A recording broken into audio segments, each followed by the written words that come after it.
सनातन धर्म में गुरुवार का दिन भगवान श्री हरि विष्णु को समर्पित माना गया है और इस पवित्र दिन जो भी श्रद्धालु भक्त पूरी निष्ठा और भक्ति के साथ विष्णु भगवान की कथा सुनता है और व्रत का पालन करता है, उसके जीवन से सभी प्रकार के पाप, दुख, संकट और दुर्भाग्य जड़ से मिट जाते हैं। गुरुवार के दिन जब सूर्योदय होता है और प्रथम किरण पृथ्वी पर पड़ती है, तब देवताओं में सर्वश्रेष्ठ श्री हरि विष्णु अपनी अनंत कृपा से अपने भक्तों पर दृष्टि डालते हैं और जो भक्त उस दिन विष्णु भगवान की कथा सुनने का संकल्प लेते हैं, उन्हें स्वयं भगवान लक्ष्मीपति नारायण आशीर्वाद देते हैं कि उनके जीवन में कभी दरिद्रता, अभाव या अशांति का नामो निशान नहीं रहेगा। जो व्यक्ति इस दिन पीले वस्त्र धारण कर मन में शुद्ध भावना लेकर पीले पुष्प, चने की दाल और तुलसी पत्र से भगवान की पूजा करता है, वह अपने सभी पापों से मुक्त होकर विष्णु लोक को प्राप्त करने का अधिकारी बन जाता है। शास्त्रों में कहा गया है, गुरुवासरे विष्णु पूजनम यो नरः करोति तस्य सर्वदुःखानि क्षीयन्ते। अर्थात जो मनुष्य गुरुवार के दिन भगवान विष्णु की पूजा करता है, उसके जीवन के समस्त दुख, संकट और कष्ट नष्ट हो जाते हैं। इस व्रत को करने से घर में लक्ष्मी जी का स्थायी निवास होता है, पारिवारिक कलह समाप्त होते हैं, जीवन में शांति, समृद्धि और सौभाग्य की किरणें प्रवाहित होती हैं। भगवान विष्णु स्वयं कहते हैं, जो मेरे दिन कथा सुनता है उसका जीवन दीपक की तरह प्रकाशित हो जाता है, उसके जीवन का हर अंधकार मिट जाता है। गुरुवार व्रत का फल इतना महान है कि जो व्यक्ति सच्चे मन से इस दिन व्रत रखता है और कथा सुनता है, उसकी सारी इच्छाएं धीरे धीरे पूर्ण हो जाती हैं। उसके जीवन में धन की वर्षा, प्रेम की मिठास और संतान का सौभाग्य प्राप्त होता है। जब कोई मनुष्य श्रद्धा से कथा सुनता है तो केवल कानों से नहीं सुनता, बल्कि उसकी आत्मा उस कथा के शब्दों से स्नान करती है। उसके भीतर के पाप, चिंता और भय उसी क्षण जलकर भस्म हो जाते हैं, क्योंकि कथा केवल शब्द नहीं होती, वह स्वयं विष्णु भगवान की वाणी होती है, जो भक्त के हृदय को पवित्र कर देती है। कथा सुनने का प्रभाव इतना अद्भुत है कि जिसने एक बार भी सच्चे भाव से इसे सुना, वह फिर कभी जीवन में अधर्म की राह पर नहीं चलता। वह मनुष्य हर परिस्थिति में सत्य, प्रेम प्रेम और भक्ति का मार्ग अपनाता है। इस व्रत का पालन करने से अनाथ को आश्रय, गरीब को संपन्नता और दुखी को सुख का वरदान प्राप्त होता है। भगवान विष्णु उस व्यक्ति की रक्षा उसी प्रकार करते हैं जैसे सागर अपनी लहरों से मोती को छुपा कर रखता है। कथा सुनने का महत्व केवल सांसारिक लाभों के लिए नहीं है, बल्कि यह व्रत मनुष्य को मोक्ष की ओर ले जाने वाला द्वार है। जो इस दिन कथा सुनता है, वह जन्म मरण के चक्र से मुक्त होकर विष्णु लोक की यात्रा पर अग्रसर होता है। गुरुवारे हरिकथा श्रवणम येन मनसा तस्य पापम क्षयम याति मपाहात् विष्णु लोकम स गच्छति। अर्थात जो व्यक्ति गुरुवार के दिन भगवान हरि की कथा सुनता है, उसके सारे पाप समाप्त हो जाते हैं और वह अंत में भगवान विष्णु के धाम को प्राप्त करता है। अब अगले भाग में भाग 2 हम पढ़ेंगे एक अद्भुत कथा जिसमें एक निर्धन ब्राह्मण ने गुरुवार व्रत रखकर कैसे भगवान विष्णु की कृपा से अपना भाग्य बदल लिया, कैसे उसके घर में लक्ष्मी का वास हुआ और कैसे उसकी भक्ति ने संसार के सभी जीवों को प्रेरणा दी। भाग 2 निर्धन ब्राह्मण और भगवान विष्णु की कृपा कथा। प्राचीन काल की बात है, जब पृथ्वी पर धर्म धीरे धीरे क्षीण हो रहा था और मनुष्य सांसारिक मोह में डूबकर अपने सच्चे उद्देश्य को भूल चुका था। गांवों और नगरों में लोग धन और वैभव के पीछे भागते हुए भगवान की भक्ति से विमुख हो गए थे। उसी समय एक छोटे से ग्राम में हरिदास नामक एक ब्राह्मण निवास करता था। वह अत्यंत निर्धन था, परंतु उसका मन भगवान विष्णु की भक्ति से भरा हुआ था। हरिदास दिन रात भगवान विष्णु का नाम जपता, परंतु उसके घर में न तो अन्न था, न वस्त्र, न धन का चिन्ह। फिर भी उसका विश्वास कभी डगमगाया नहीं। वह कहता, जिसके पास भगवान विष्णु की भक्ति है, उसके पास समस्त लोगों का धन है। वह अपने छोटे से झोपड़े में पीली मिट्टी का दीपक जलाकर हर गुरुवार को भगवान विष्णु का नाम स्मरण करता था। उसके पास पूजा का कोई भव्य सामान नहीं था, लेकिन उसके हृदय में ऐसी सच्ची श्रद्धा थी कि स्वयं नारायण उसके ध्यान में उतर आते थे। एक दिन की बात है, उस गांव में भयंकर अकाल पड़ा।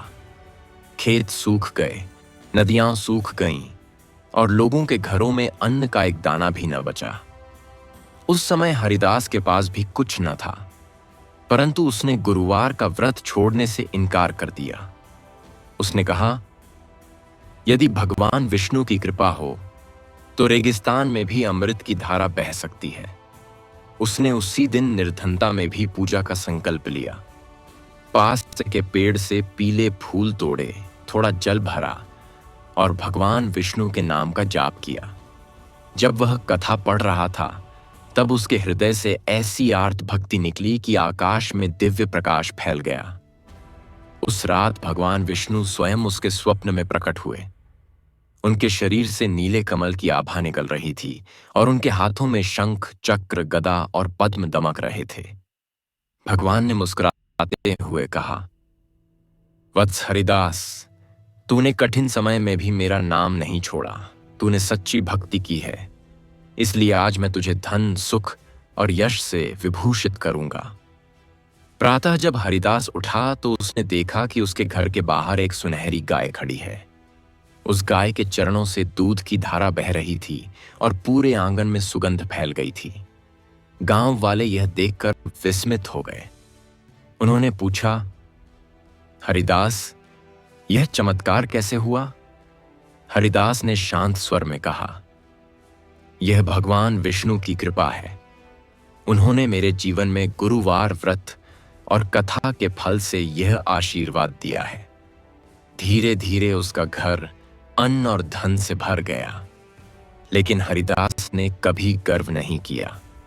वह प्रतिदिन उसी भक्ति के साथ कथा सुनता, व्रत रखता और दूसरों को कथा सुनने की प्रेरणा देता। एक दिन गांव में एक धनी व्यापारी आया जो अत्यंत अहंकारी था। उसने हरिदास से कहा, तुम्हारा यह गुरुवार व्रत केवल कल्पना है। क्या मात्र कथा सुनने और उपवास रखने से मनुष्य समृद्ध हो सकता है? समय 0.6 सेकंड। हरिदास मुस्कुराया और बोला, भाई, धन से मनुष्य धनी नहीं होता, श्रद्धा से होता है। कथा वह दीपक है जो आत्मा के अंधकार को मिटाता है। व्यापारी ने हंसते हुए कहा, यदि तेरी कथा इतनी प्रभावशाली है तो मैं भी एक बार सुन लेता हूं। वह अगले गुरुवार हरिदास के घर आया और कथा सुनने बैठ गया। जैसे जैसे हरिदास ने भगवान विष्णु की कथा सुनाई कि कैसे उन्होंने पृथ्वी का भार उतारने के लिए अनेक पाट्य पापा अवतार ली, कैसे उन्होंने भक्तों की रक्षा की और कैसे उन्होंने समर्पण करने वालों को अपनी शरण में लिया, व्यापारी का हृदय पिघलने लगा। उसकी आंखों से अश्रु बह निकले। कथा के अंत में वह बोला, हरिदास, मैंने आज जाना कि धन नहीं, भक्ति ही सच्चा वैभव है। उस दिन से व्यापारी ने भी गुरुवार का व्रत आरंभ किया। धीरे धीरे उसके जीवन में भी सुख, शांति और समृद्धि आने लगी। गांव में फिर से हर गुरुवार को कथा का आयोजन होने लगा। स्त्री पुरुष, छोटे बड़े सब मिलकर भगवान विष्णु का नाम जपते, की कथा सुनते और भगवान के चरणों में फूल अर्पित करते। हरिदास अब गांव का पूजनीय व्यक्ति बन चुका था। वह किसी से कुछ नहीं मांगता था, केवल सबको यही कहता, जिस घर में गुरुवार की कथा होती है, उस घर में स्वयं लक्ष्मी जी निवास करती हैं। एक बार हरिदास ने भगवान से प्रार्थना की, हे विष्णु, मेरा जीवन तुझको अर्पित है। यदि मेरी भक्ति से किसी और का कल्याण हो सके तो यह मेरा सबसे बड़ा पुरस्कार होगा। भगवान विष्णु ने उसे आकाश से आशीर्वाद दिया। वत्स, तेरा नाम युगों तक लिया जाएगा।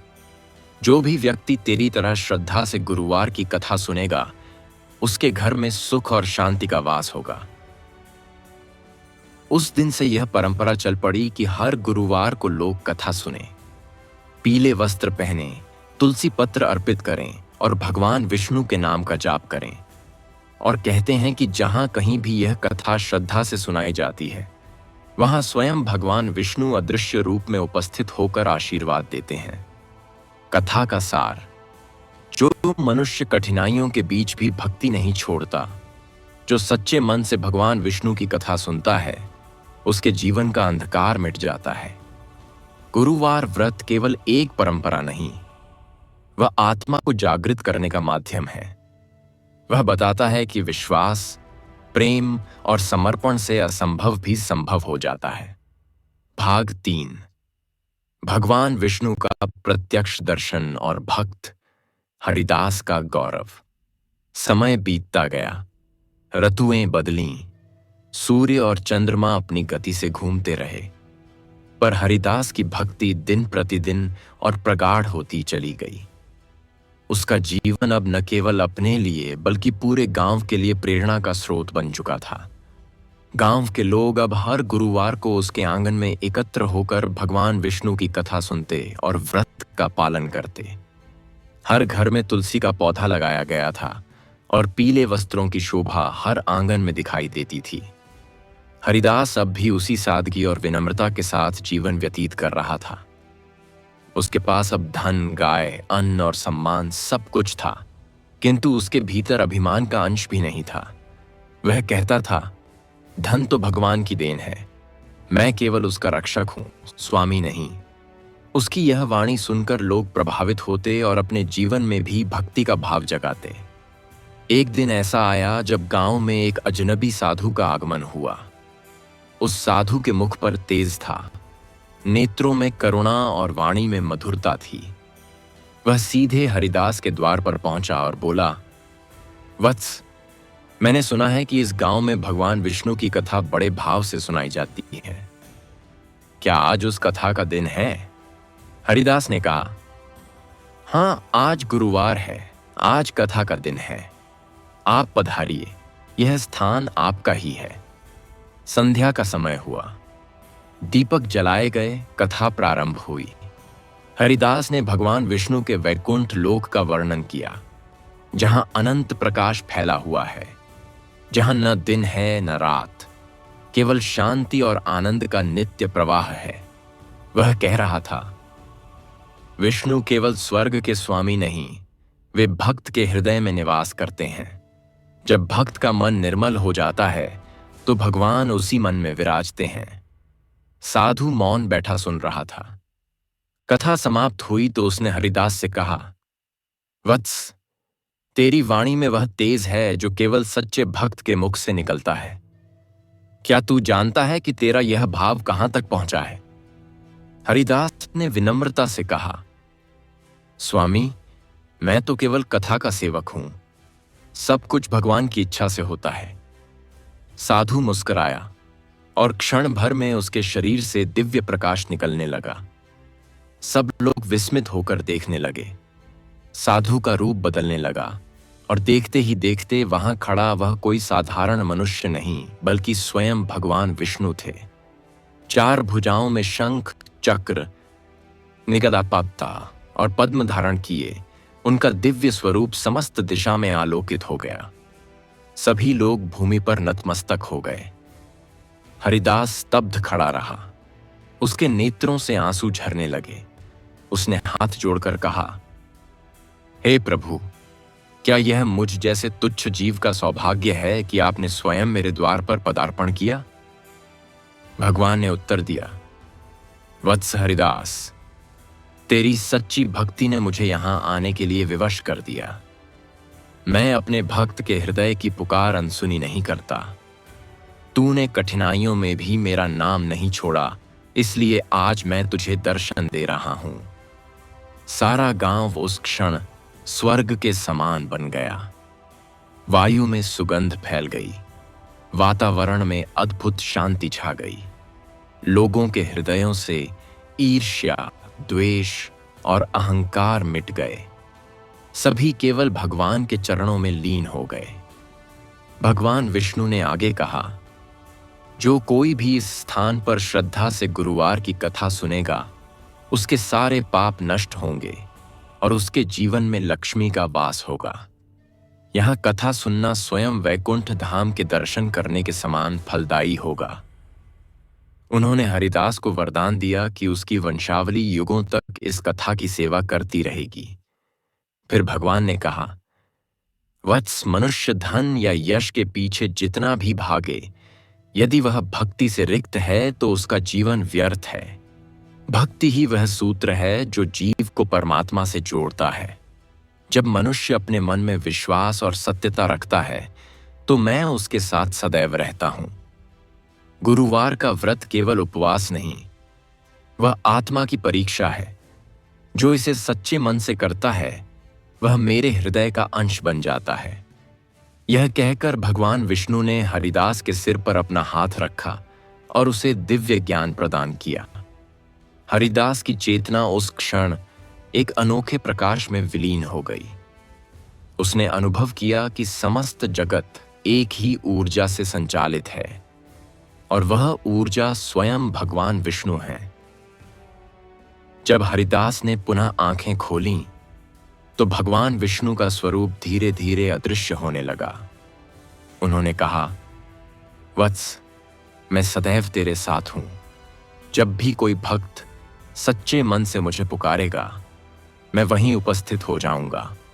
तू इस कथा को हर घर तक पहुंचा दे ताकि लोग जान सकें कि श्रद्धा और भक्ति में कितनी शक्ति है। भगवान विष्णु के अंतर्धान होने के बाद पूरे गांव में हर्ष और उत्सव का वातावरण बन गया।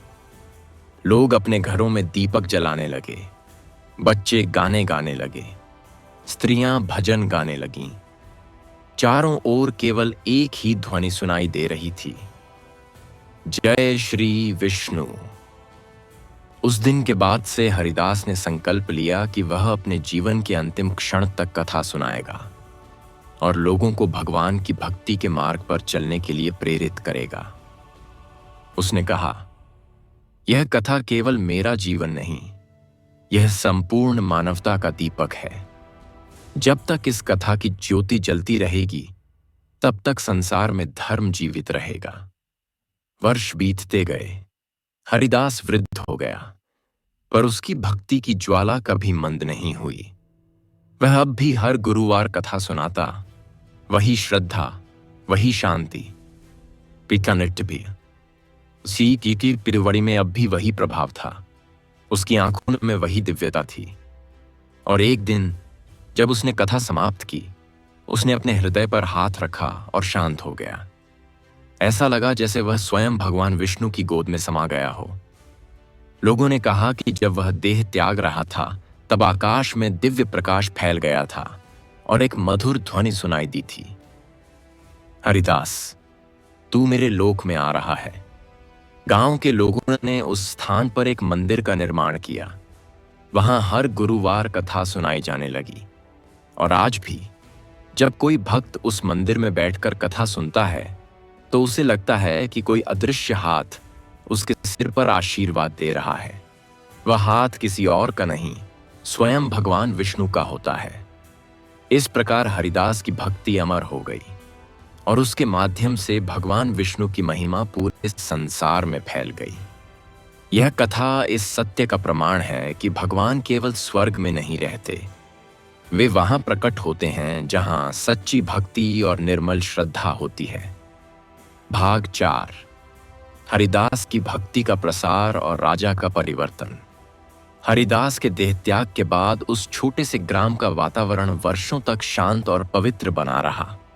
लोग कहते थे कि जब रात के समय हवा चलती तो उसके साथ हल्की सी घंटियों की ध्वनि सुनाई देती थी, मानो स्वयं भगवान विष्णु उस स्थान पर विचरण कर रहे हों। हर गुरुवार के दिन गांव का हर घर दीपक से जगमगा उठता। स्त्रियां प्रातःकाल गंगा जल से स्नान करतीं, पीले वस्त्र धारण करतीं और तुलसी पत्र से भगवान को प्रणाम करतीं। बच्चे भी कथा के आरंभ में पंक्तिबद्ध होकर बैठते और बड़ी श्रद्धा से सुनते कि कैसे भगवान विष्णु अपने भक्त की पुकार सुनकर स्वयं पृथ्वी पर उतर आए थे। धीरे धीरे यह कथा आसपास के गांवों और नगरों तक फैलने लगी। जहां भी लोग इसे सुनते, उनके जीवन में कोई ना कोई परिवर्तन अवश्य होता। किसी के घर में वर्षों से न आने वाली संतान आई, किसी के घर में जो वैर था वह प्रेम में बदल गया, किसी की दरिद्रता मिट गई और किसी का रोग समाप्त हो गया। सब लोग कहते, यह हरिदास की भक्ति का फल है, यह भगवान विष्णु की कृपा का चमत्कार है। एक दिन उस राज्य के राजा के कानों तक यह समाचार पहुंचा। राजा का नाम था वीरेंद्र देव। वह एक धर्मप्रिय राजा था, परंतु उसके मन में एक शंका रहती थी कि क्या व्रत और कथा मात्र से मनुष्य का भाग्य बदल सकता है। वह मानता था कि कर्म ही सब कुछ है और ईश्वर केवल एक कल्पना। किंतु जब उसने अपने मंत्री से सुना कि एक छोटा सा गांव है जहां हर गुरुवार कथा सुनने से लोगों का जीवन बदल रहा है, तो उसके भीतर जिज्ञासा उत्पन्न हुई। राजा ने मंत्री से कहा, यदि यह सत्य है तो मुझे स्वयं जाकर देखना होगा, क्योंकि यदि यह कथा वास्तव में मनुष्य के जीवन को परिवर्तित कर सकती है तो मैं इसे अपने पूरे राज्य में प्रचारित करूंगा। अगले गुरुवार राजा अपने मंत्रियों और सैनिकों के साथ उस गांव की ओर चला। जब वह पहुंचा तो देखा कि गांव में न कोई महल है, न कोई धन का ढेर, पर वहां के लोगों के चेहरों पर जो संतोष, शांति और आनंद था, वह उसने पहले कभी किसी नगर में नहीं देखा था। राजा ने पूछा, तुम लोग इतने सुखी कैसे हो जबकि यहां वैभव का नामो निशान नहीं? गांव के एक वृद्ध ने उत्तर दिया, महाराज, हमारे पास धन नहीं, पर हमारे पास भगवान विष्णु की कथा है। जब से हमने हर गुरुवार को व्रत और कथा का संकल्प लिया है, तब से हमारे घरों में कलह मिट गई, बीमारियां दूर हो गईं,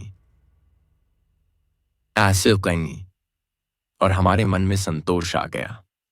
राजा कुछ देर मौन रहा। उसने कहा, मैं आज स्वयं यह कथा सुनना चाहता हूं। उस दिन गांव के मंदिर में पहले से अधिक भीड़ थी।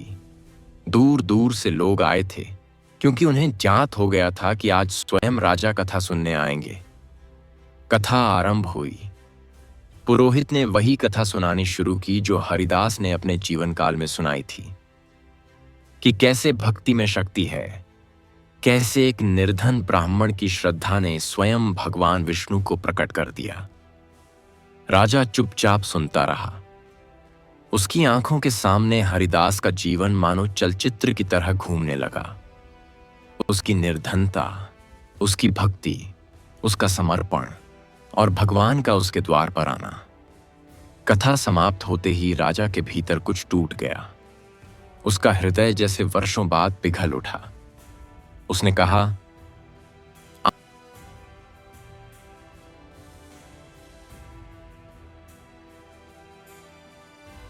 मुझे ज्ञात हुआ कि केवल धन और सामर्थ्य से नहीं, बल्कि भक्ति और श्रद्धा से भी मनुष्य महान बन सकता है। उसने वहीं मंदिर में प्रणाम किया और संकल्प लिया कि आज से वह स्वयं भी हर गुरुवार व्रत करेगा और कथा सुनेगा। राजा ने जब यह व्रत आरंभ किया तो उसके जीवन में भी परिवर्तन आने लगा। वर्षों से जिस युद्ध का भय उसे सताता था, वह बिना रक्तपात के समाप्त हो गया। उसके राज्य में अन्न की प्रचुरता होने लगी, वर्षा समय पर होने लगी। उसके परिवार में जो कलह थी, वह भी समाप्त हो गई। उसकी रानी माख्तैटुब्वानाहुआ, जो वर्षों से अस्वस्थ थी, वह भी स्वस्थ हो गई। राजा ने समझा कि यह सब भगवान विष्णु की कृपा का परिणाम है। वह बोला, जिस दिन मैंने कथा सुनी, उसी दिन मेरा जीवन बदल गया। यह कथा केवल एक कहानी नहीं, यह एक सत्य है जो मनुष्य को ईश्वर के निकट ले जाती है। अब राजा ने आदेश दिया कि राज्य के प्रत्येक नगर, ग्राम और कस्बे में हर गुरुवार को भगवान विष्णु की कथा का आयोजन किया जाए। उसने स्वयं अपने महल में पीले वस्त्र धारण कर पूजा का नियम बनाया। महल में अब हर गुरुवार को दिए जलते, वेदों का पाठ होता और सब लोग कथा सुनने के लिए एकत्र होते। राजा के इस कार्य से राज्य में एक नई चेतना फैल गई। जो लोग पहले केवल कर्मकांड में विश्वास रखते थे, उन्होंने भी समझा कि भक्ति बिना कर्म अधूरी है और कर्म बिना भक्ति निष्फल। व्यापारी, सैनिक, किसान, स्त्रियां, बच्चे सब ने व्रत आरंभ किया। मंदिरों में भीड़ लगने लगी। राजा ने हरिदास के गांव में एक भव्य मंदिर का निर्माण करवाया। उसने घोषणा की कि उस मंदिर में प्रतिदिन दीपक जलाया जाएगा और हर गुरुवार कथा सुनाई जाएगी। मंदिर के गर्भगृह में उसने भगवान विष्णु की मूर्ति स्थापित की और उस मूर्ति के चरणों में एक छोटा सा शिलालेख रखवाया जिस पर लिखा था, यह मंदिर उस हरिदास को समर्पित है जिसकी भक्ति ने भगवान को पृथ्वी पर लाने का सामर्थ्य दिखाया। समय बीतता गया, पर उस कथा की गूंज दूर दूर तक फैल गई।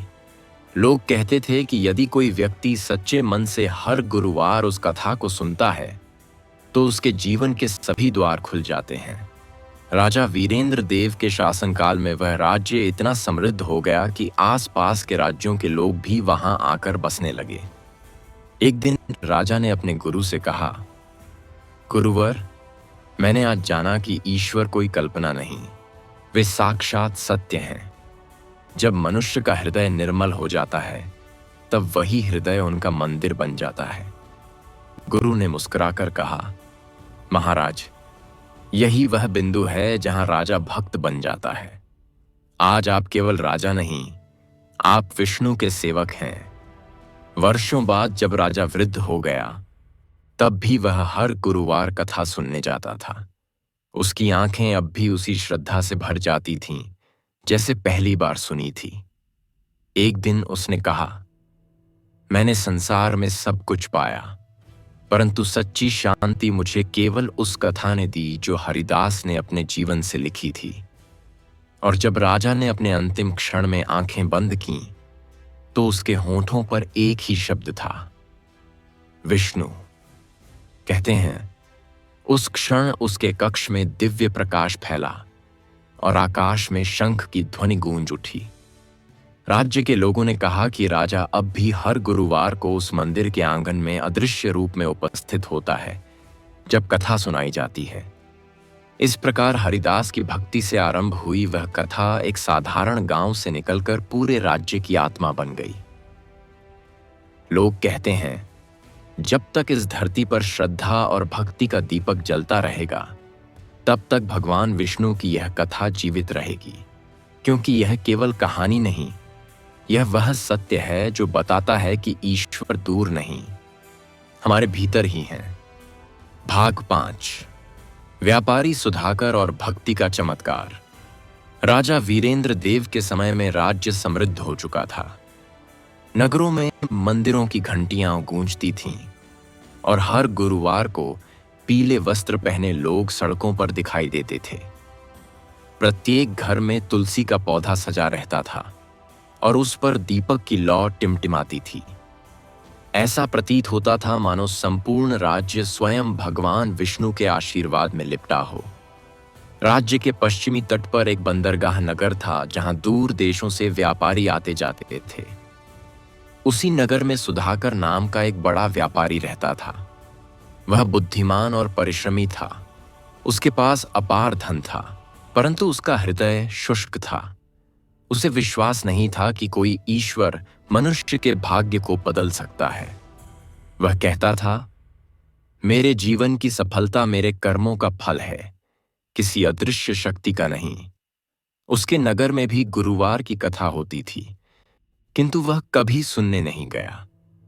वह अपने व्यापार के अंकों में ही मग्न रहता। उसकी पत्नी सौम्या श्रद्धावान स्त्री थी। वह हर गुरुवार व्रत रखती और भगवान विष्णु की कथा सुनती। वह अक्सर कहती, यदि तू भी कथा सुन ले तो तेरे मन की कठोरता मिट जाएगी। पर सुधाकर मुस्कुराकर कहता, मुझे व्यापार के संख्याओं से ही भगवान के दर्शन होते हैं। समय 0.6 सेकंड। एक वर्ष ऐसा आया जब समुद्र में तूफान आने लगे, जहाज डूबने लगे, व्यापार ठप्प हो गया। सुधाकर के माल का बड़ा भाग समुद्र में नष्ट हो गया। उसके गोदाम खाली होने लगे, ऋण बढ़ने लगे। धीरे धीरे उसका गर्व टूटने लगा। उसे लगा मानो कोई अदृश्य शक्ति उसे झकझोर रही हो। एक रात वह चिंतित होकर सो नहीं सका। तभी उसकी पत्नी ने कहा, कल गुरुवार है, चलो कथा सुनने चलते हैं। शायद भगवान विष्णु की कृपा से तुम्हें शांति मिले। वह अनिच्छा से तैयार हुआ। अगले दिन वे मंदिर पहुंचे। वहां कथा आरंभ हो चुकी थी। कथा सुनाने वाला वृद्ध पुरोहित वही शब्द कह रहा था जो हरिदास ने कहा था, जब मनुष्य कठिन समय में भी भक्ति से नहीं डिगता, तब भगवान स्वयं उसकी नाव बन जाते हैं। सुधाकर सुनता रहा। उसके मन में कुछ हलचल हुई। कथा में बताया जा रहा था कि भगवान विष्णु अपने भक्त की परीक्षा लेते हैं, पर उसे भी अकेला नहीं छोड़ते। सुनते सुनते उसकी आंखों से आंसू बहने लगे। उसके भीतर जो कठोरता थी वह पिघलने लगी। कथा समाप्त हुई तो उसने मन ही मन कहा, यदि सच में यह कथा सत्य है तो मुझे भी कुछ संकेत दीजिए। रात को उसने स्वप्न देखा। एक दिव्य प्रकाश में भगवान विष्णु प्रकट हुए। उन्होंने कहा, वत्स, तूने अब श्रद्धा के द्वार पर कदम रखा है। कल तू अपने पुराने गोदाम में जा और वहां जो कुछ मिलेगा उससे अपने व्यापार का नया आरंभ कर। सुबह वह उठा। पत्नी से कहा, मैंने एक स्वप्न देखा है। शायद भगवान विष्णु ने मुझसे कुछ कहा है। वह गोदाम गया। महीनों से बंद गोदाम का द्वार खोला। भीतर अंधेरा था। जब उसने दीपक जलाया तो देखा कि एक कोने में लकड़ी के पुराने बक्से रखे हैं जिन्हें वह भूल चुका था। उसने खोला तो उनमें से सुगंधित चंदन की लकड़ियां निकलीं जो पुराने व्यापार में बची रह गई थीं। उसने उन्हें बाजार में बेचा। उस समय चंदन की बड़ी मांग थी और उसे अचानक भारी धन प्राप्त हुआ। उसका व्यापार फिर से चल पड़ा। उसने समझ लिया कि यह संयोग नहीं, भगवान विष्णु की कृपा है। उस दिन से सुधाकर ने निश्चय किया कि अब वह प्रत्येक गुरुवार कथा सुनेगा, व्रत रखेगा और अपने धन का एक अंश सेवा कार्यों में लगाएगा। उसने गरीबों के लिए अन्न क्षेत्र खोला और यात्रियों के लिए विश्राम गृह बनवाया।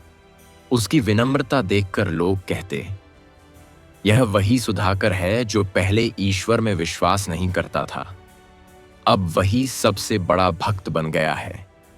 समय के साथ उसके जीवन में शांति लौट आई, परंतु अब उसका हृदय धन में नहीं, सेवा में रमने लगा। वह कहता, धन का मूल्य तब तक नहीं जब तक वह किसी और के काम ना आए। भगवान विष्णु का आशीर्वाद तभी स्थायी होता है जब हम उसे दूसरों तक बांटते हैं। एक बार वह राजा वीरेंद्र देव के दरबार में बुलाया गया। राजा ने पूछा, मैंने सुना है कि तूने विष्णु कथा से प्रेरित होकर अपने जीवन का मार्ग बदल दिया है।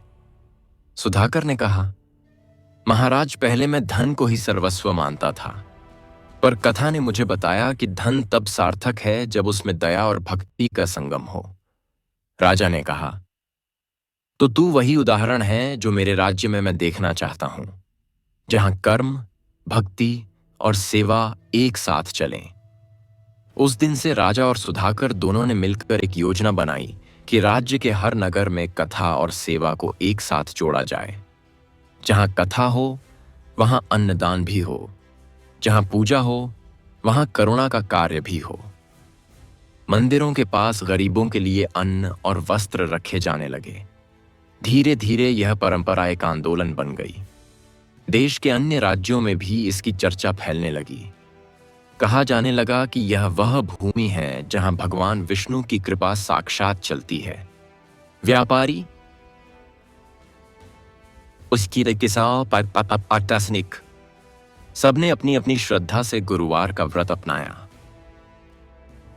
सुधाकर ने जीवन के अंतिम दिनों में कहा, अब मुझे किसी संपत्ति की आवश्यकता नहीं, मुझे केवल इतना चाहिए कि मेरी संतति भी इसी भक्ति के मार्ग पर चले। उसकी मृत्यु के समय भी उसके घर में वही कथा पढ़ी जा रही थी जो हरिदास ने कही थी।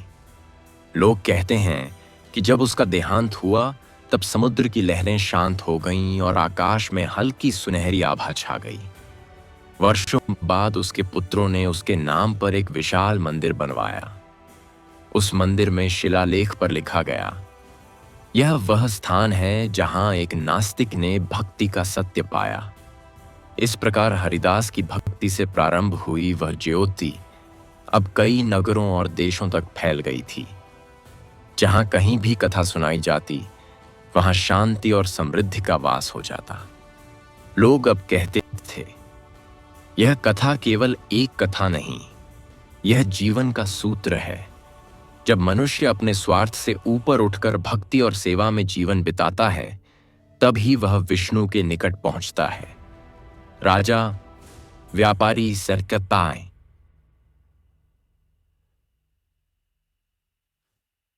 सबके जीवन में यह एक ही बात स्थापित हो गई कि गुरुवार व्रत केवल शरीर का संयम नहीं, यह आत्मा का उत्सव है। भाग 6, महात्मा वशिष्ठ और भक्ति का विस्तार। सुधाकर की मृत्यु के बाद कई वर्ष बीत गए। उसके द्वारा निर्मित मंदिर अब एक तीर्थ स्थल बन चुका था। हर गुरुवार को वहां घंटियों की मधुर ध्वनि के साथ कथा होती और सैकड़ों लोग दूर दूर से आकर शांति पाते। जो कोई भी वहां आता वह कुछ बदला बदला लौटता।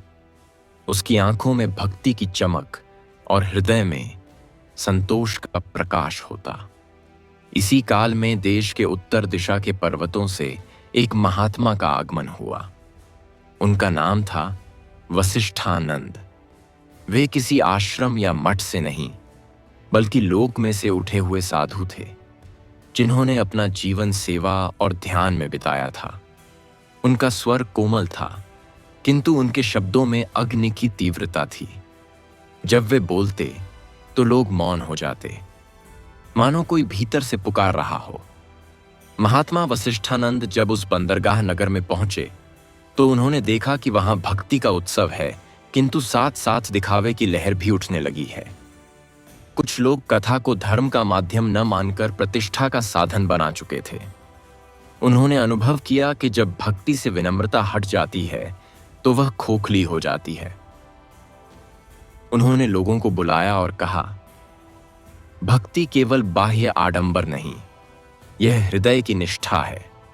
यदि कथा सुनकर मनुष्य दूसरों के प्रति दया न रखे तो वह कथा अधूरी है। यदि व्रत रखकर भी मन में घृणा रहे तो ये व्रत निष्काफल है। उनके वचन जैसे किसी सोई हुई चेतना को जगा गए। भीड़ में मौन फैल गया। लोगों ने देखा कि यह साधु केवल उपदेश नहीं देता, वह स्वयं अपने हाथों से सेवा करता है। वह भूखे को भोजन देता, रोगी को औषधि देता और हर व्यक्ति को कहता, भगवान विष्णु उसी के समीप हैं जो दूसरों के दुख को अपना समझता है। महात्मा की ख्याति धीरे धीरे राजा वीरेंद्र देव तक पहुंची। यद्यपि राजा अब वृद्ध हो चुका था, परंतु उसने संदेश भेजा कि साधु को राजधानी में आमंत्रित किया जाए। जब वशिष्ठानंद दरबार पहुंचे तो राजा ने कहा, गुरुवर, मैंने अपने जीवन में कथा और व्रत को राज्य का नियम बना दिया, पर अब आपसे सुनना चाहता हूं कि क्या यह पर्याप्त है। महात्मा ने उत्तर दिया, महाराज, नियम शरीर को अनुशासित करते हैं, पर भक्ति आत्मा को जागृत करती है। जब तक राज्य के लोग केवल भय से नहीं, प्रेम से धर्म का पालन करेंगे, तब तक ही यह परंपरा अमर रहेगी। भय से पूजा करने वाला केवल कर्मकांड करता है, पर प्रेम से पूजा करने वाला परमात्मा तक पहुंचता है। राजा ने पूछा, तो क्या करना चाहिए? महात्मा ने कहा, हर नगर में कथा के साथ साथ सेवा का अनुष्ठान भी हो।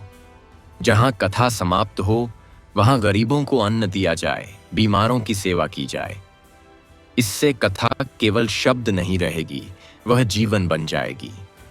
राजा ने उनके सुझाव को स्वीकार किया। अगले ही सप्ताह राजधानी में एक नया उत्सव आरंभ हुआ, विष्णु सेवा सप्ताह।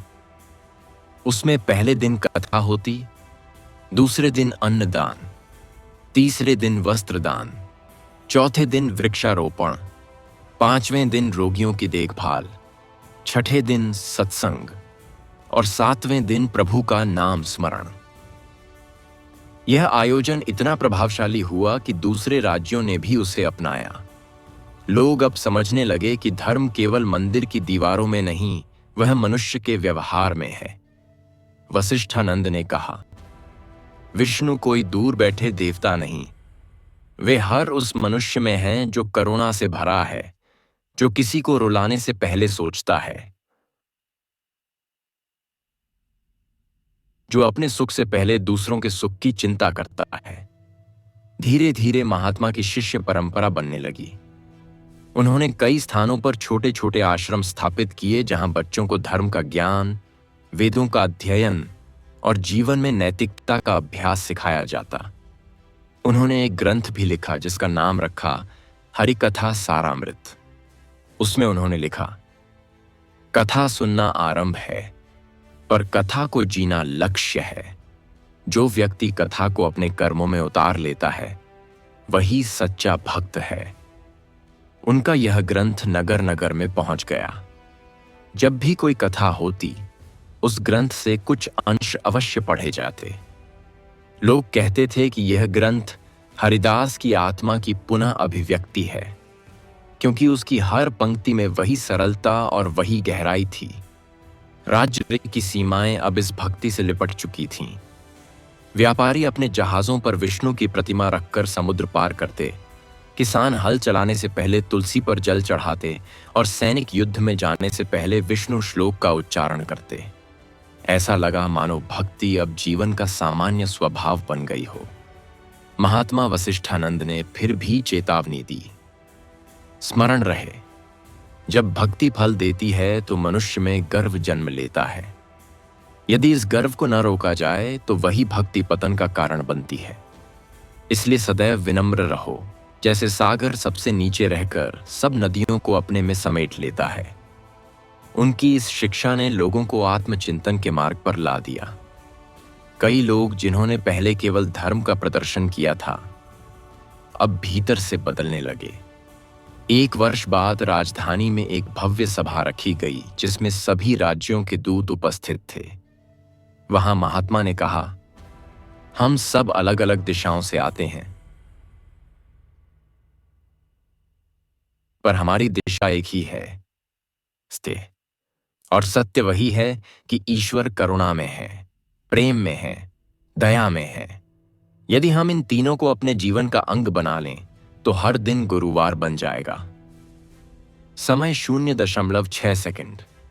सभा समाप्त होने के बाद राजा ने कहा, गुरुवर, आज से यह नियम रहेगा कि राज्य का प्रत्येक नागरिक हर गुरुवार कम से कम एक सत्कर्म करेगा। किसी की सहायता, किसी का दुख दूर करना या किसी भूखे को अन्न देना, यही सच्चा व्रत होगा। इस घोषणा के साथ भक्ति ने एक नया रूप ले लिया। अब वह केवल व्यक्तिगत साधना नहीं रही, वह समाज का धर्म बन गई। वर्ष बीतते गए, महात्मा वृद्ध हो गए। एक दिन वे उसी मंदिर में पहुंचे जहां हरिदास ने अपने जीवन का अंत किया था। वहां उन्होंने भूमि पर बैठकर ध्यान किया। लोगों ने देखा कि उनकी देह से हल्का प्रकाश निकलने लगा। उन्होंने धीरे से कहा, हरिदास, तेरी कथा अब देश देशांतर में गूंज रही है। मैंने केवल उसे आगे बढ़ाया है। उनकी अंतिम वाणी थी, जहां कथा गूंजे वहां सेवा हो, जहां सेवा हो वहां ईश्वर हो। और फिर उनकी देह शांत हो गई। उनके जाने के बाद लोगों ने उस स्थान को वशिष्ठ तीर्थ नाम दिया। वहां हर वर्ष विष्णु कथा महोत्सव आयोजित किया जाने लगा। हजारों लोग वहां आते, कथा सुनते और उसी दिन आसपास के गांवों में सेवा कार्य करते। इस प्रकार हरिदास की आरंभ की हुई लौ अब वशिष्ठानंद के मार्गदर्शन में एक दीपावली बन चुकी थी, जो पूरे देश को प्रकाशित कर रही थी। कथा अब केवल शब्दों में नहीं, कर्मों में, जीवन में और प्रत्येक श्वास में बस गई थी। भाग 7। भक्ति का समुद्र पार जाना और नए युग का आरंभ।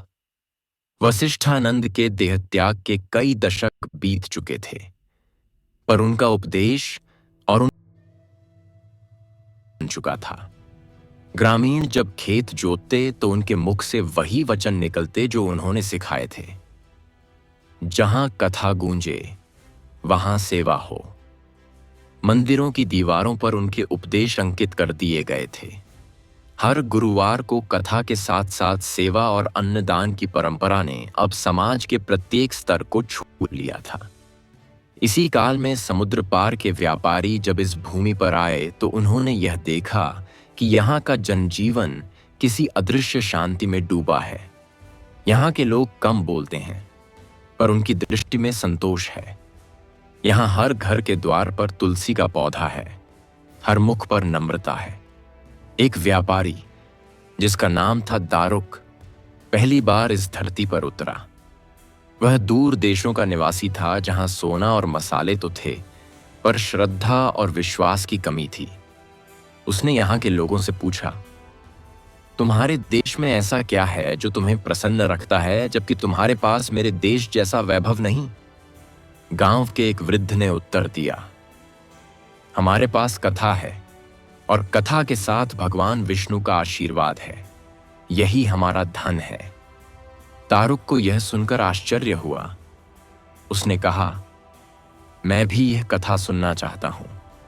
उसने उसी शाम मंदिर ले जाया गया। वहां कथा चल रही थी। पुरोहित कह रहा था, जब मनुष्य अपने अहंकार को त्याग देता है, तभी भगवान उसके भीतर प्रकट होते हैं।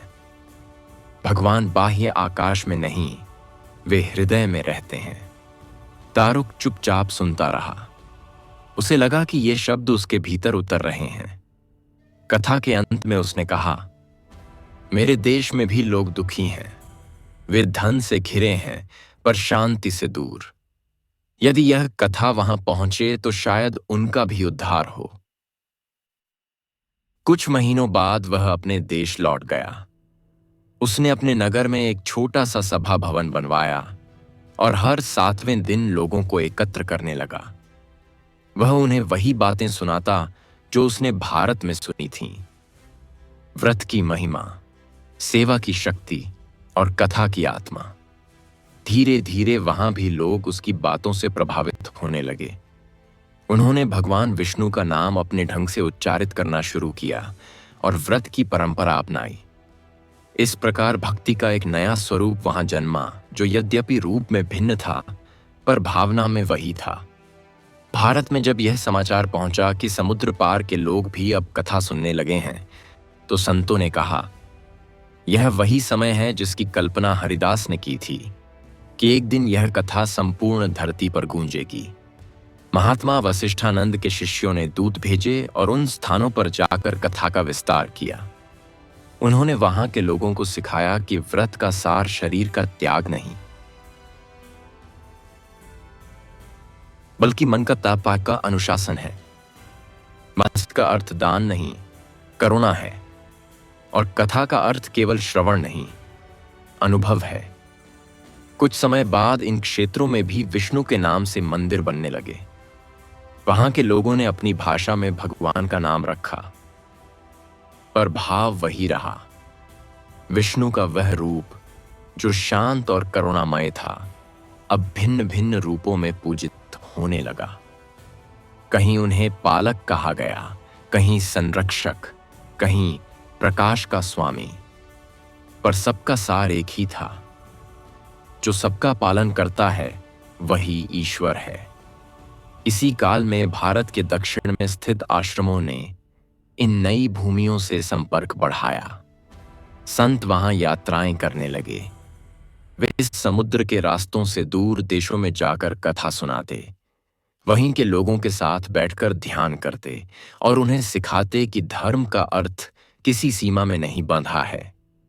धर्म वह है जो सभी के हृदय को जोड़ दे। धीरे धीरे इस कथा की स्मृति एक विशाल ग्रंथ के रूप में संकलित की जाने लगी। राजा वीरेंद्र देव के उत्तराधिकारियों ने आदेश दिया कि सभी कथाएं, उपदेश और घटनाएं एक ही ग्रंथ में संकलित हों, ताकि आने वाली पीढ़ियां जान सकें कि कैसे एक निर्धन ब्राह्मण की भक्ति ने संपूर्ण जगत को प्रभावित कर दिया। यह ग्रंथ 12 अध्यायों में लिखा गया और उसका नाम रखा गया विष्णु प्रबोध महाकाव्य। इस ग्रंथ की पहली पंक्ति थी, जब मनुष्य सत्य, करुणा और भक्ति को एक साथ धारण करता है, तब वह स्वयं भगवान विष्णु का रूप बन जाता है। वर्षों के साथ यह ग्रंथ दूसरे देशों की भाषाओं में भी अनुदित होने लगा। कवि, विद्वान और साधक इसे पढ़कर अपने अपने तरीके से व्याख्या करने लगे। किसी ने इसे प्रेम का ग्रंथ कहा, किसी ने सेवा का। कई लोगों ने इसे एक दार्शनिक ग्रंथ के रूप में देखा, जो बताता है कि मनुष्य का अस्तित्व केवल कर्म से नहीं, भावना से भी चलता है। समुद्र के पार जहां कभी केवल व्यापार होता था, वहां अब भक्ति का संवाद होने लगा। जहां पहले धन का मूल्य था, वहां अब विनम्रता की प्रतिष्ठा होने लगी। लोग कहते, इस कथा ने केवल धर्म नहीं फैलाया, इसने मनुष्य की आत्मा को नई दिशा दी है। इसी बीच भारत में भी एक नया युग आरंभ हो चुका था। राजाओं की जगह अब संतों की वाणी प्रभावशाली हो रही थी। लोग मंदिरों से बाहर निकलकर अपने कर्मस्थलों में भक्ति का अभ्यास करने लगे थे। कोई खेत जोतते हुए भगवान का नाम लेता, कोई लेख लिखते समय प्रार्थना करता, कोई रोगी की सेवा करते हुए विष्णु का स्मरण करता। भक्ति अब एक भावना नहीं, जीवन की गति बन चुकी थी। एक दिन राजधानी के महान मंदिर में, जहां हरिदास की स्मृति में दीपक निरंतर जलता था, वहां सभी प्रांतों के प्रतिनिधि एकत्र हुए। उन्होंने मिलकर कहा, अब समय आ गया है कि इस कथा को केवल भारत की नहीं, मानवता की धरोहर घोषित किया जाए। सभा में यह प्रस्ताव पारित हुआ कि हर वर्ष एक बार विष्णु कथा महोत्सव पूरे संसार में एक साथ मनाया जाएगा। जहां भी कथा होगी, वहां सेवा होगी। जहां भी व्रत होगा, वहां करुणा होगी। यह आयोजन कई देशों में एक साथ प्रारंभ हुआ। कहीं समुद्र तट पर, कहीं पर्वत की तलहटी में, कहीं नगर के बीच। लोग एक साथ बैठे और वही कथा सुनाई गई जो हरिदास ने अपने झोपड़े में कही थी। लोगों ने अनुभव किया कि यह कथा केवल किसी एक धर्म की नहीं, बल्कि मानव आत्मा की आवाज है। धीरे धीरे यह परंपरा इतनी गहराई से स्थापित हो गई कि लोग यह भूलने लगे कि इसका आरंभ कहां से हुआ था। परंतु हर बार जब कथा कही जाती, कोई न कोई यह स्मरण कर देता कि यह सब एक ब्राह्मण की सच्ची भक्ति से आरंभ हुआ था, जिसने निर्धन होकर भी ईश्वर को पाया। काल बीतने के साथ कई साम्राज्य उठे और गिरे, पर यह कथा स्थायी रही, क्योंकि यह किसी पत्थर की नहीं, किसी ग्रंथ की नहीं, बल्कि भावना की कथा थी। यह किसी जाति या वंश की नहीं, बल्कि आत्मा की थी, और आत्मा अमर होती है। इस प्रकार 7वें प्रसंग तक पहुंचते पहुंचते भगवान विष्णु की यह कथा एक युग से दूसरे युग तक, एक हृदय से दूसरे हृदय तक पहुंच चुकी थी। अब यह केवल श्रवण की वस्तु नहीं, अस्तित्व का अंग बन चुकी थी। भाग 8, भक्ति का पतन और पुनर्जागरण की ज्योति। 1, भक्ति की शीतल लौ। समय बीत गया, सदियों ने अपने पृष्ठ पलटे। हरिदास, वीरेंद्र देव और महात्मा वशिष्ठानंद का युग अब इतिहास बन चुका था। उनकी कई बातें अब पुरानी लिपियों में अंकित थीं, मंदिरों की दीवारों पर उत्कीर्ण थीं और लोगों की स्मृति में गीत बनकर रह गई थीं। पर मनुष्य का स्वभाव फिर वही हो गया जो वह हमेशा से रहा है, परिवर्तनशील। धन, शक्ति और अहंकार की नई लहरें उठीं। मंदिरों की घंटियां अब भी बजती थीं, पर उनमें वह श्रद्धा नहीं थी। टाइम 0.6 सेकंड्स कथा अब भी कही जाती थी, पर श्रोता उसके अर्थ को नहीं समझते थे।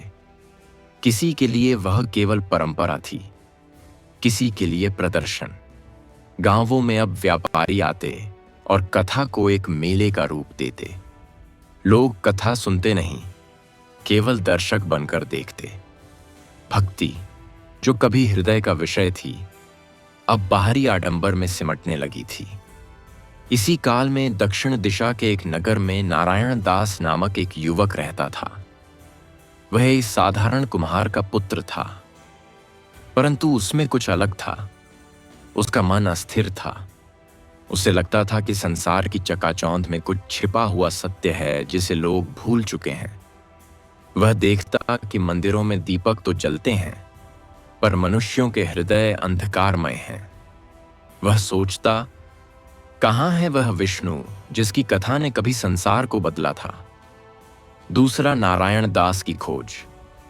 एक दिन वह नगर के प्राचीन मंदिर में गया। वहां दीवारों पर पुराने चित्र बने थे, हरिदास का, राजा वीरेंद्र देव का, महात्मा वशिष्ठानंद का। दीवारों पर दरारें थीं, चित्र धुंधले पड़ चुके थे, पर उन चित्रों में कुछ ऐसा था जिसने उसके मन को झकझोर दिया। वह पुरोहित से बोला, यह कौन है? पुरोहित ने कहा, ये वे लोग हैं जिन्होंने कभी भगवान विष्णु की कथा से संसार को प्रकाशित किया था। समय 0.6 सेकंड है। नारायण दास ने पूछा, अब क्यों नहीं कोई ऐसी कथा सुनाई जाती जो मनुष्य के भीतर प्रकाश जगा दे? पुरोहित ने हंसकर कहा, अब किसे समय है बालक, कथा अब केवल एक रीति रह गई है। नारायण दास रात भर सो न सका। वह सोचता रहा कि क्या वास्तव में वह लौ बुझ गई है जिसने कभी जग को आलोकित किया था। सुबह वह घर से निकल पड़ा। उसने निश्चय किया कि वह उस कथा का स्रोत खोजेगा, उस सत्य को जानेगा जिसने हरिदास को ईश्वर से मिलाया था। तीसरी यात्रा का आरंभ। वह पैदल निकल पड़ा, पहाड़ों से गुजरा, नदियां पार की, जंगलों से होकर गया। कभी भूखा रहा, कभी प्यासा, पर उसका विश्वास नहीं टूटा। रात में वह तारों की ओर देखता और कहता, हे विष्णु, यदि तुम हो तो मेरा मार्ग दिखाओ। एक दिन वह एक निर्जन घाटी में पहुंचा जहां केवल एक पुराना आश्रम था। वहां एक वृद्ध सन्यासी ध्यान में लीन था।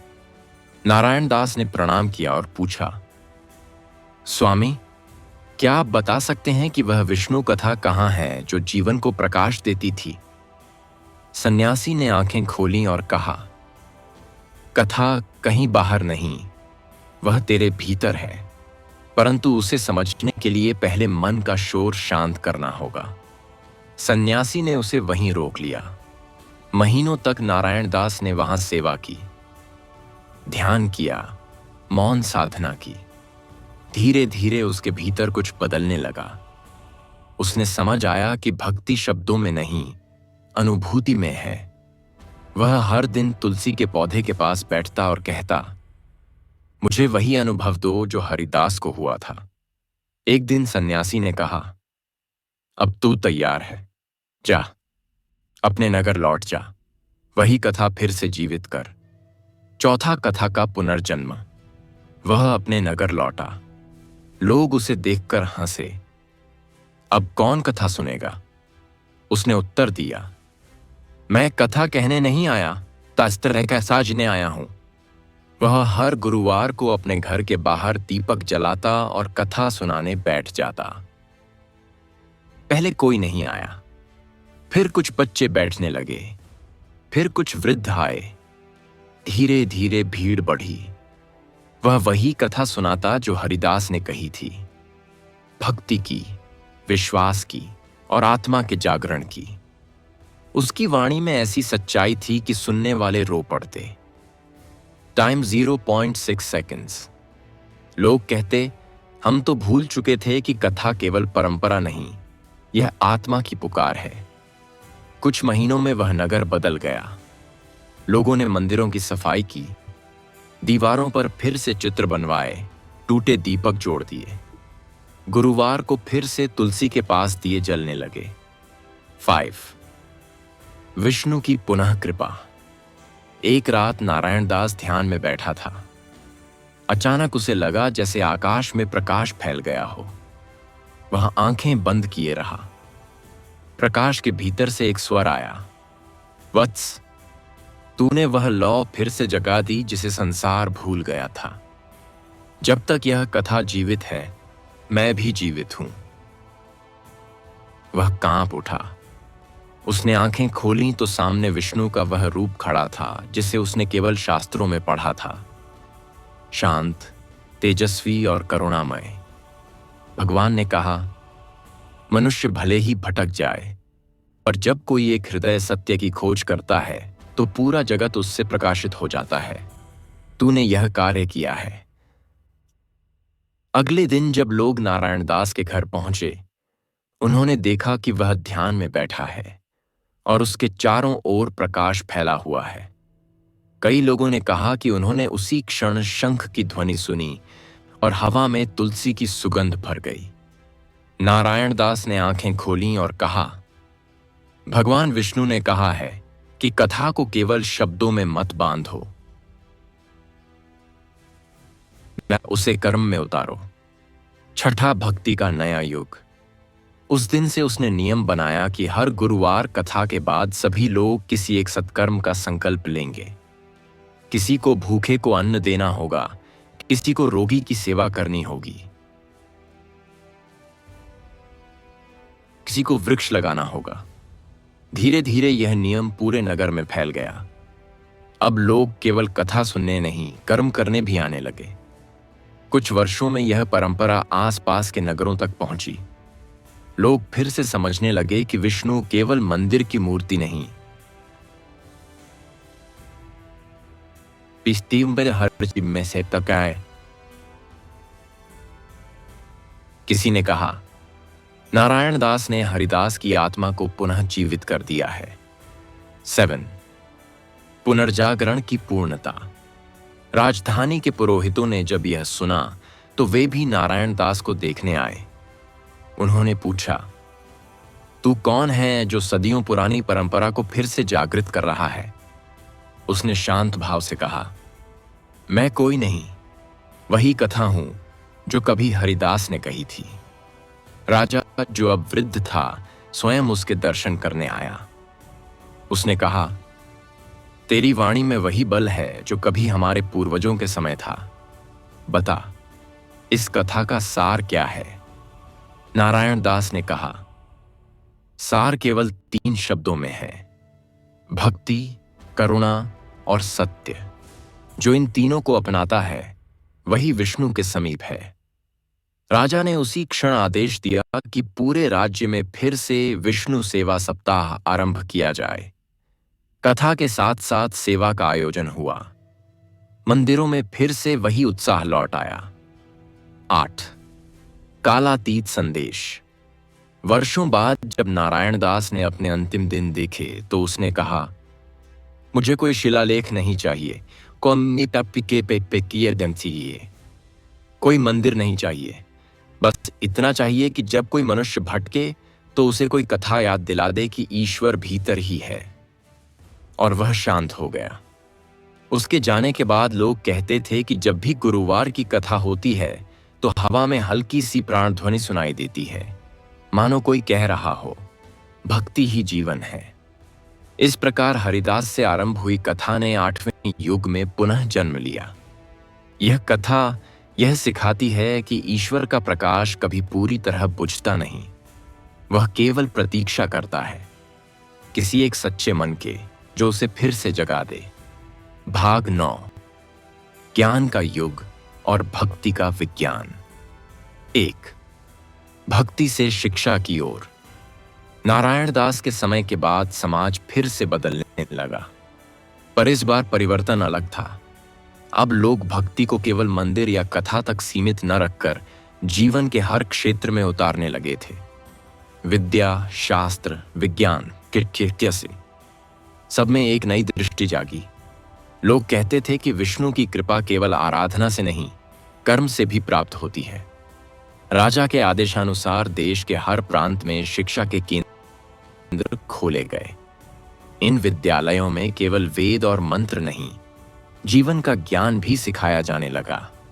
वहां यह शिक्षा दी जाती कि धर्म का अर्थ केवल पूजा नहीं, बल्कि मनुष्य के व्यवहार में ईमानदारी और सेवा है। वहां के आचार्य कहते थे, विष्णु का नाम जपना तभी सार्थक है जब मनुष्य अपने कर्म को शुद्ध रखे। जो अपने कर्तव्य में सत्यनिष्ठ है वही भक्त है। यह विचार धीरे धीरे एक पूरे समाज की नींव बन गया। बच्चों को छोटी आयु से यह सिखाया जाता कि ज्ञान और भक्ति में कोई विरोध नहीं है। जैसे शंख और चक्र विष्णु के हाथों में एक साथ रहते हैं, वैसे ही विज्ञान और भक्ति साथ चल सकते हैं। 2. नीति और शासन में धर्म का समावेश। राजा ने शासन के सभी नियमों में यह सिद्धांत जोड़ा कि किसी भी निर्णय से पहले यह सोचना आवश्यक है कि उससे समाज के सबसे छोटे व्यक्ति का हित होगा या नहीं।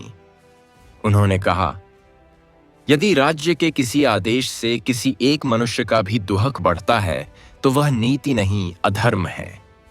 इस प्रकार भक्ति अब शासन की आत्मा बन गई।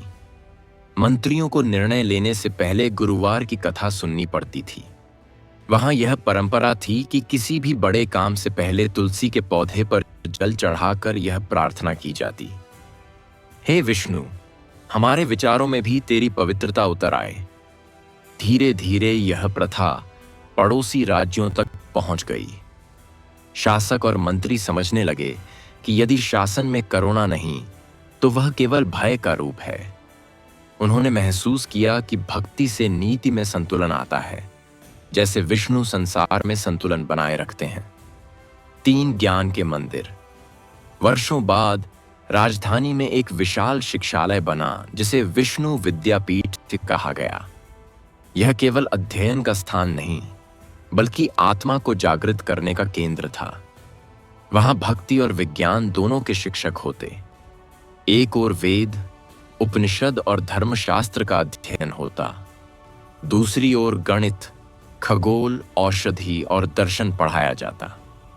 विष्णु विद्यापीठ के प्रवेश द्वार पर यह वाक्य लिखा गया था, ज्ञान ही पूजा है। आचार्य कहते, जो व्यक्ति सत्य का अनुसंधान करता है वह भगवान विष्णु का सच्चा साधक है, क्योंकि विष्णु ही सत्य हैं। विद्यार्थी प्रतिदिन प्रातःकाल तुलसी को जल अर्पित करते, फिर अध्ययन आरंभ करते। हर गुरुवार को वहां कथा होती, पर वह कथा अब केवल धार्मिक न रहकर दार्शनिक बन गई थी। कथा में यह बताया जाता कि कैसे विष्णु ब्रह्मांड के हर नियम में विद्यमान हैं। प्रत्येक ग्रह की गति, प्रत्येक कण की ऊर्जा में उनका अस्तित्व है। यह वह युग था जब भक्ति और विज्ञान एक दूसरे का पूरक बन गए थे। 4. ज्ञान और करुणा का संगम। कई वर्षों बाद उस विद्यापीठ में एक युवा आचार्य का उदय हुआ। उसका नाम था देवव्रत। वह बुद्धिमान था, पर उससे भी अधिक विनम्र। उसने कहा, यदि ज्ञान से करुणा न निकले तो वह केवल अहंकार है, और यदि भक्ति में तर्क न हो तो वह अंधविश्वास है। उसकी इस शिक्षा ने लोगों की सोच को बदल दिया।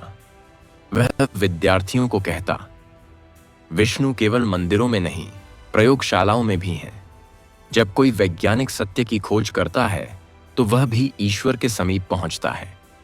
देवव्रत ने कई ग्रंथ लिखे, भक्ति और बोध, कर्म और करुणा, सत्य का विज्ञान। इन ग्रंथों में उसने यह सिद्ध किया कि ईश्वर का ज्ञान केवल प्रार्थना से नहीं, अनुभव से भी होता है। उसके विचारों से यह समझ बनी कि विज्ञान जब विनम्र होता है तो धर्म बन जाता है, और धर्म जब विवेकशील होता है तो विज्ञान बन जाता है। 5वीं नई नीति का निर्माण। राजा के उत्तराधिकारी अब भी उसी परंपरा को निभा रहे थे। देवव्रत को राजगुरु नियुक्त किया गया। उसने कहा, शासन को धर्म से चलाना है, पर धर्म को शासन का उपकरण नहीं बनाना है। धर्म वह है जो न्याय को जन्म दे। उसने राजा को समझाया कि करुणा और नीति में संतुलन रखना ही विष्णु का मार्ग है। राजा ने उसकी बात मान ली और नए नियम बनाए। कोई भी निर्णय बिना प्रजा के हित को जाने नहीं होगा।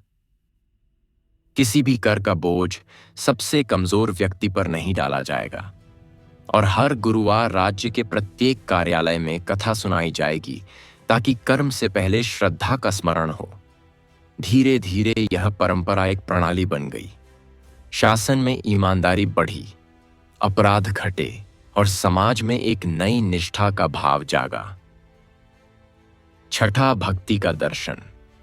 देवव्रत ने विष्णु विद्यापीठ में एक नया विषय आरंभ किया, भक्ति का दर्शन। वह कहता, भक्ति का अर्थ है एकता का अनुभव। जब मनुष्य यह देख ले कि सब में एक ही चेतना है तो वही सच्चा भक्त है। उसने छात्रों को सिखाया कि भगवान विष्णु केवल त्रिलोकी के पालनकर्ता नहीं बल्कि चेतना के केंद्र हैं। जो व्यक्ति अपने कर्म में संतुलन रखता है, जो अपने जीवन में किसी को दुख नहीं देता, वही विष्णु का साक्षात रूप है। देवव्रत की शिक्षा का प्रभाव यह हुआ कि विद्वान और साधक दोनों एक मंच पर आने लगे। अब पंडित और वैज्ञानिक एक ही सभा में चर्चा करते।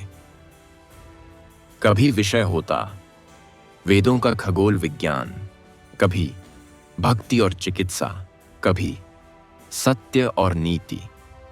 लोग कहते कि यह वह युग है जहां विष्णु की कथा तर्क और भावना दोनों में प्रकट हो रही है। 7, भक्ति और समाज। विद्यापीठ से शिक्षित लोग जब समाज में लौटे तो उन्होंने कथा की नई व्याख्या दी। किसान ने कहा, जब मैं खेत जोतता हूं और भूमि को प्रणाम करता हूं तो वही मेरी पूजा है। शिल्पी ने कहा, जब मैं पत्थर को तराशते हुए ईश्वर का रूप देखता हूं वही मेरी भक्ति है। वैद्य ने कहा, जब मैं रोगी की पीड़ा हरता हूं वही मेरी प्रार्थना है। समाज में यह विचार फैल गया कि भगवान विष्णु का अर्थ है वह शक्ति जो संतुलन बनाए रखती है। जिसने अपने जीवन में संतुलन पाया उसने विष्णु को पा लिया। 8, समर्पण और ज्ञान की पूर्णता। वर्षों बाद देवव्रत वृद्ध हो गया। उसने अपने अंतिम प्रवचन में कहा, हरिदास ने जो कथा सुनाई थी वह केवल भगवान की नहीं, मनुष्य की कथा थी। वह दिखाती है कि कैसे एक हृदय श्रद्धा से जगमगा सकता है। अब वही कथा ज्ञान के रूप में जीवित है।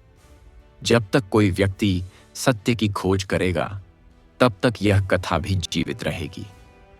उसने तुलसी के पास जाकर कहा, हे विष्णु, तेरी कथा अब शब्दों में नहीं जीवन में बस चुकी है। और उसी रात्रि वह शांत हो गया। लोग कहते थे कि उसके देह त्याग के समय आकाश में कोई नक्षत्र अचानक अधिक चमक उठा था, जैसे किसी ने वहां दीपक जलाया हो। विद्वानों ने उसे देवव्रत नक्षत्र नाम दिया और कहा, यह वही तारा है जो ज्ञान और भक्ति का मिलन दर्शाता है। 9, शाश्वत संदेश। अब देश में भक्ति केवल धर्म नहीं, एक संस्कृति बन चुकी थी। विद्यालयों, सभाओं, व्यापार, शासन, कला, हर क्षेत्र में एक ही भावना थी कि कर्म में संतुलन, विचार में सत्य और मन में करुणा ही जीवन का परम लक्ष्य है। लोग कहते थे, विष्णु अब किसी मूर्ति में नहीं, हमारे विचारों में है। इस प्रकार 9वें भाग तक पहुंचते पहुंचते वह कथा जो कभी हरिदास की झोपड़ी में आरंभ हुई थी, अब युगों और यंत्रों के युग में प्रवेश कर चुकी थी। यह कथा अब मंदिर की घंटियों से आगे बढ़कर पुस्तकालयों, विद्यालयों और कार्यशालाओं में गूंज रही थी। अब कोई उसे केवल श्रद्धा से नहीं, विवेक से भी सुनता था, और यही उस कथा की परिपूर्णता थी। क्योंकि भगवान विष्णु की महिमा केवल भक्ति में नहीं, संतुलन में है। और संतुलन वही है जहां भावना और बुद्धि, विश्वास और तर्क, साधना और कर्म सब एक